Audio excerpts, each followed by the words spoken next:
10 Pak. Saya baru hanya pengaduan. Benar-benar saya dibikin capek Pak saya di sana. Untungnya alhamdulillah saya sudah mental saya sudah terbiasa ya Pak. Saya meskipun dibuat gitu saya tahan. Saya itu yang saya share di TikTok itu viral. Ada pertemuan di tanggal 19 Pak. Ada pertemuan di tanggal 19 di rumah makan Ruasra. Karena anak saya itu hasilnya yaitu tadi ada dia itu merasa tidak nyaman dengan kehadiran mereka itu lalu di rumah serasa itu mau. Dewi Murniati, ibu dari Devha 14 tahun, korban dugaan peluru nyasar, tak kuasa menahan tangis di depan anggota DPRD Jawa Timur saat melaporkan kasus dugaan peluru nyasar yang menimpa anaknya.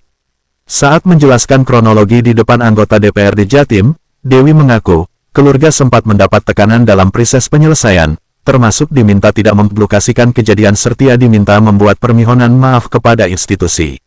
Hingga saat ini upaya untuk memperoleh kejelasan dan pertanggungjawaban belum membuahkan hasil yang memuaskan, sehingga ia berharap DPRD Jatim dapat membantu mengawal kasus tersebut agar hak-hak anaknya dapat terpenuhi.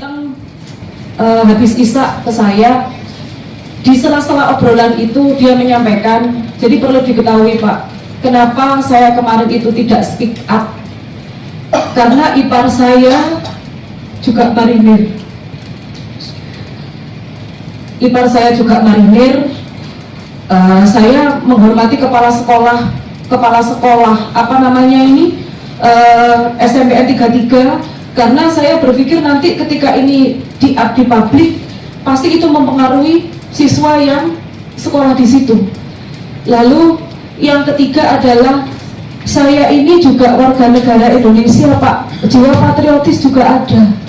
Dan itu latihan resmi Pak, makanya saya hormati institusi itu, gitu kan. Meskipun saya rasa hormat saya tidak dihargai dengan baik. Nah, Bapak Letkol Reza ke situ itu, dia menyampaikan kepada saya dalam obrolan itu bahwasanya dia itu ngobrol sama kakak saya.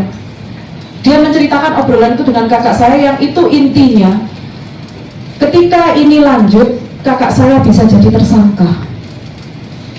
Itu ya tergantung adikmu, nek ini lanjut ya kamu bisa saja jadi tersangka. Saya waktu itu menyampaikan, Pak, dari mana ceritanya kakak saya jadi tersangka itu, di mana posisinya? Bukan yang tahu ibu, yang informasi apapun kan ibu dapat dari kakaknya ibu. Tidak ada itu, karena memang kakak saya, ya saya tahu dia adalah milik negara. Satupun informasi itu saya tidak dapat dari kakak saya itu.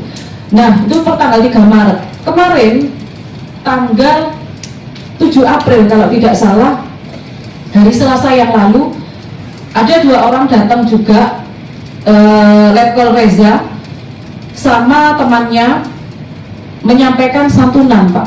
Santunan, saya tidak tahu nominalnya berapa, karena alasannya mereka ini menyamakan dengan korban satunya, gitu kan. Saya dikasih santunan, tapi terus terang sebelum saya terima langsung saya tolak. Kenapa saya tolak Pak? Karena bagi saya yang terpenting adalah penyembuhan dan pemulihan anak saya sampai tuntas seperti yang disampaikan oleh mereka, orang kesatuan. Itu yang lebih penting daripada uang yang dibawa sama mereka.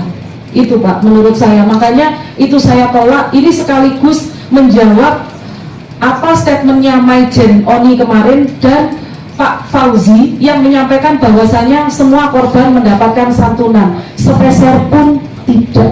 Saya tidak pernah menerima apapun kecuali memang pembayaran perawatan selama di rumah sakit, dan itu 32 juta, dan kontrol 1 kali 344.000, tidak lebih dari 32 juta Pak. Sudah.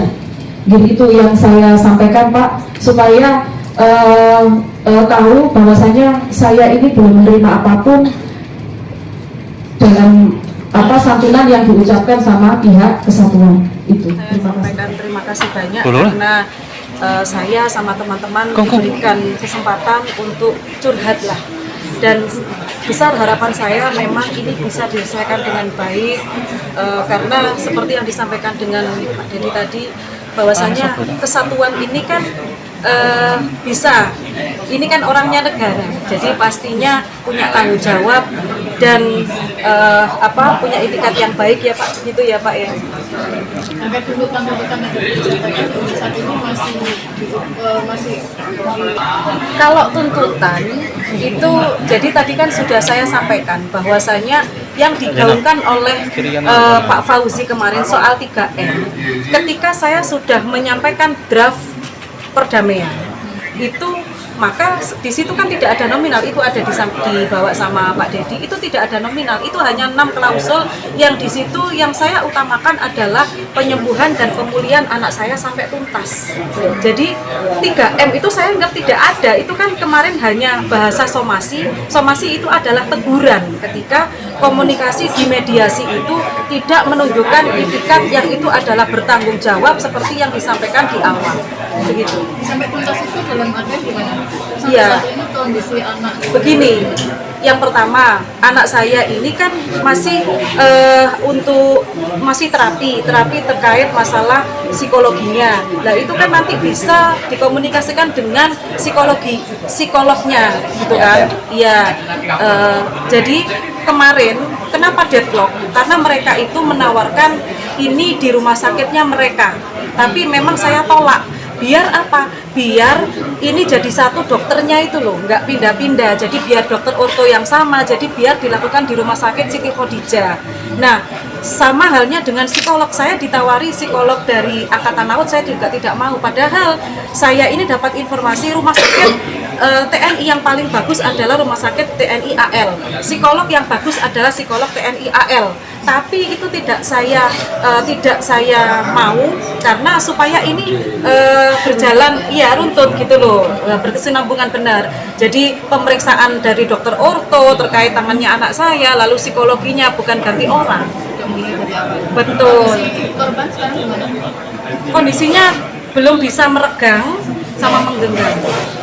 Tapi secara keseluruhan sudah bisa aktivitas. Kalau aktivitas sudah, tapi ada banyak perbedaan.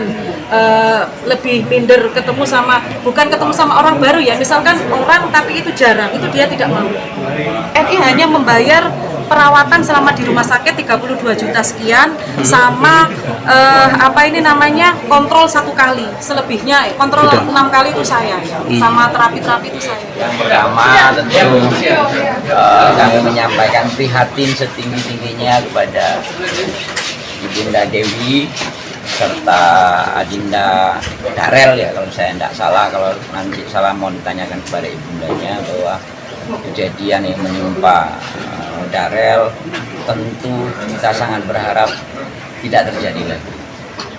Prihatin yang dalam karena masih di usia sekolah dan masih punya mimpi masa depan, dan kita berharapkan ini nanti bisa diselesaikan sebaik-baiknya.